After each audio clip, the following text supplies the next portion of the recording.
everybody, welcome to Devil May Cry month. I'm another hater gamer, and this month we're going to be talking about, you guessed it, Devil May Cry. Now, I don't know about any of you guys, but it's one of my favorite game franchises in the world, so I figured it was about time I sat down and talked about them. And, you know what, I figured that I couldn't just wrap it up in just a couple videos, so I figured I'd dedicate an entire month to it. So, you guys will just have to indulge me for the time being, or not. You could just click one of the videos off to the side, or, hit the back button, because that's how the internet works. We're going to have all sorts of content all October long, but for the first couple videos we will be using the Devil May Cry HD collection for the Xbox 360. Because graphics.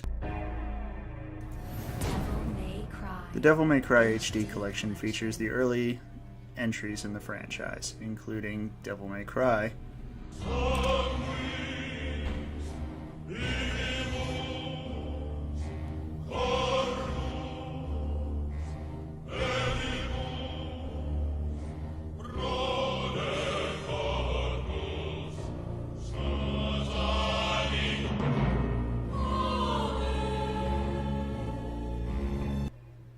and Devil May Cry 3. Let's rock, baby.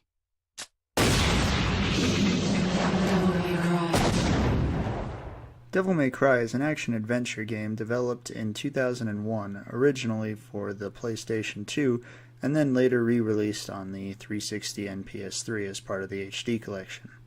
As I mentioned in my Resident Evil 4 review, Devil May Cry was originally developed by Hideki Kamiya as the next installment of the Resident Evil franchise. The game centers around Dante, the half-demon offspring of the Dark Knight Sparta, who saved the world from a demon invasion in the past. At this point, Dante lives his life as a demon-hunting mercenary, trying to hunt down the demons responsible for killing his mother and his brother. Whoa, slow down, babe.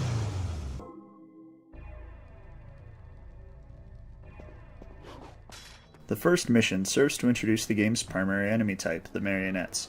It's unclear whether or not these things are actually demons, but I have a little theory that might shed some light on the mystery. Before the marionettes come to life, you can stop to inspect one, where Dante makes note of the fact that it resembles one of the former residents of the castle. In the lobby, there's also a statue of the god these people worshipped. Is it possible that the marionettes are the former residents of the castle, and that this god they worshipped was the demon Emperor Mundus? More importantly, the first mission is called Curse of the Bloody Puppets. Is it possible these people are serving out some kind of afterlife punishment for worshipping a demon god?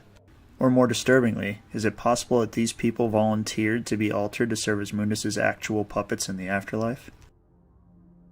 And, did I mention that this game is really fucking hard? Because it is. Come on.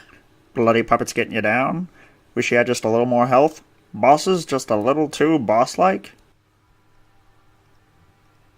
Yeah. Then do I have a deal for you. Blue orbs, at the low cost of your time and patience. Just call 1-800-LOOK fucking everywhere. That's not even a joke. These things are hidden all over the place, and it's really the only way to increase your health bar or really increase your chances in this game. And I'm not even knocking that. It's a way that the game kind of rewards you for actually playing the game rather than just, hours played. You have to look for them. You have to reward yourself with your own experience. And I know how hard the game is, so I've taken the liberty of preparing a little clip to help you find the first few blue orb fragments in the first mission. Just so you all know, there's 5 that you can get in the beginning of the game. You can find the first one in the overpass just before the first mission. That's your only chance to get the first one in the game, so I sure hope you grabbed it while you could.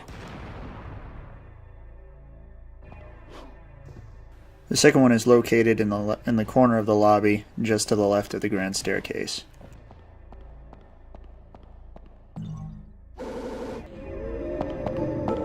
The third one is hidden inside one of the suits of armor in the gatehouse. Once you manage to find a way around the gate in the gatehouse, you'll find the fourth one inside of a water trough on the left side of the room. Doing so should give you your 4th blue orb fragment, which will give you your first blue orb, allowing you to increase your HP bar. The 5th orb fragment can be found in the room with the airplane on top of its right wing. To talk about the difficulty a little bit more in this game, The game never really gives you more than you can handle, and the controls are pretty satisfying, so it's never really like you have a problem with the game in terms of difficulty, as though the game itself is cheating you. More often than not, when you die, it's typically because you as the player made a mistake, or you just weren't prepared to fight the scenario you were placed in. When this game first dropped, people thought the game was so difficult that critics even went out of their way to blame Capcom for making the game difficult exclusively for the purpose of extending the gameplay of the game. Honestly, it sounds to me like a bunch of people just weren't very good at Devil May Cry. Despite the game's high level of difficulty, it's not completely unforgiving.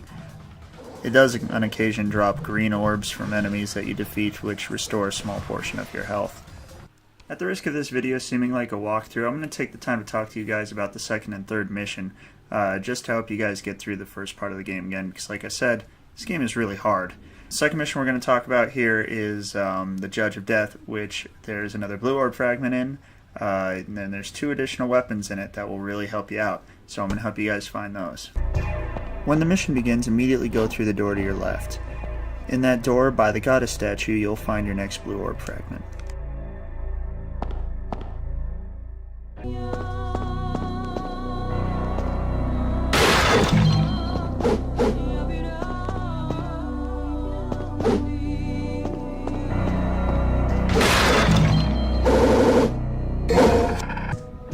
At the top of the hall, you'll find a statue of a woman who appears to be in agony with a sword embedded in her chest. The sword embedded in her chest is Alistair. Alistair gives players access to the power of Devil Trigger, which allows Dante to make use of his demonic heritage. In general, the Alistair attacks faster, does more damage, but within Devil Trigger with Alistair equipped, Dante shoots lightning from his guns, and genuinely just raises all hell. In the room near where you found Alistair, you'll find a desk. Inside, you'll find the shotgun. In my opinion, the shotgun's a superior weapon to the handguns, but, you know, to each his own.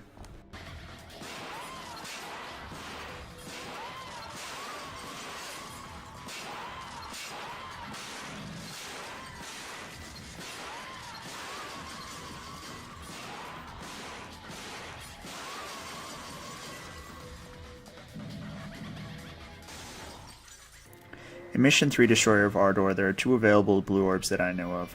I'll help you guys figure out how to find those, but I'll also take a minute to talk about the fact that this level includes the game's first real boss fight. Go through the door at the back of the room and you'll be asked to do a small trial, which is basically just run from point A to point B and back to point A again.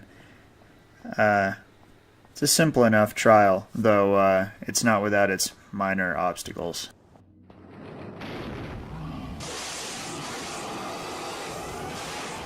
I'm not terribly sure how my shotgun functions underwater, but you won't find me complaining.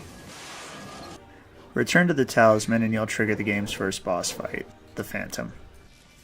For newcomers to the franchise, the Phantom boss fight is kind of an excruciating experience. Fortunately, I know a few of the exploits, such as attacking his exposed back when he attempts to use his charge attack will cause it to explode in his face, causing extra damage. It's hard to really explain, but in classic Devil May Cry and other games like this one, the games didn't go out of their way to broadcast how to fight a given enemy. You really had to work it out on your own. I feel like a lot of modern action games have lost sight of this. Games have become easier and they go out of their way to broadcast these things, focusing more on the cinematic appeal of a game and making it easier for the modern gaming populace to enjoy the game rather than making it a challenge. It makes it so the boss fights feel like they were designed for you to beat them, not really like it was any kind of accomplishment on your part. To find your next blue orb fragment, just re-enter the room where you fought the Phantom, and it will trigger a secret mission. The goal here is kill 100 of the much smaller spiders within the time limit. It's easy enough and rewards you with a blue orb fragment.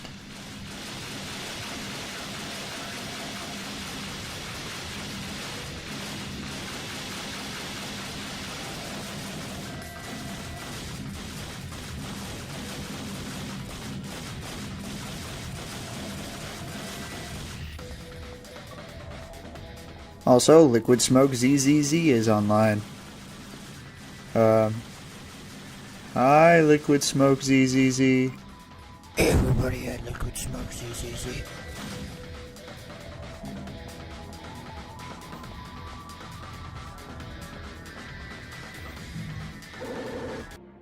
The second blue orb fragment is located in the room where the goddess statue was. Similar to the first mission, gotta kill so many spiders, but this time you can only do it by stepping on them, no weapons allowed.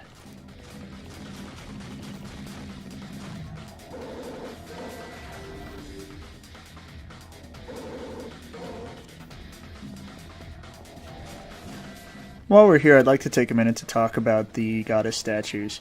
They always seemed kind of silly to me just because, I didn't really understand how they worked. For me, it always seemed like some kind of interdimensional demonic vending machine where you put red orbs in the slot and it spat out whatever upgrades you were looking for.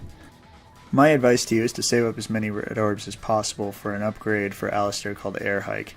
Air Hike is basically the game's double jump, and it makes the game so much easier to traverse. And that's about all I can say about the gameplay without spoiling the game itself for anybody out there who hasn't played it yet. But I want to conclude the video with some laughs, so we're going to take some time to take a look at the top quality voice acting in this game. The voice actor of Dante has acting chops that I can only compare to Charlton Heston. How much longer are you going to keep zapping? Come out and show yourself, Mundus! Get your stinking paws off me, you damn dirty ape! Don't come any closer, you devil! You may look like my mother, but you're nowhere close to her! You have no soul. You have the face, but you'll never have her fire! It's a madhouse! I should have been the one to fill your dark soul with light! And well, that's the first Devil May Cry. I sure hope I was able to convey my love for the game to you guys. It's seriously like my favorite game ever made. If you haven't tried it, you really need to give it a shot. Pretty much every action game to date is compared to it, be it God of War, Castlevania. If it's a third-person slasher, Devil May Cry is included in its review somewhere as a comparison for better or worse.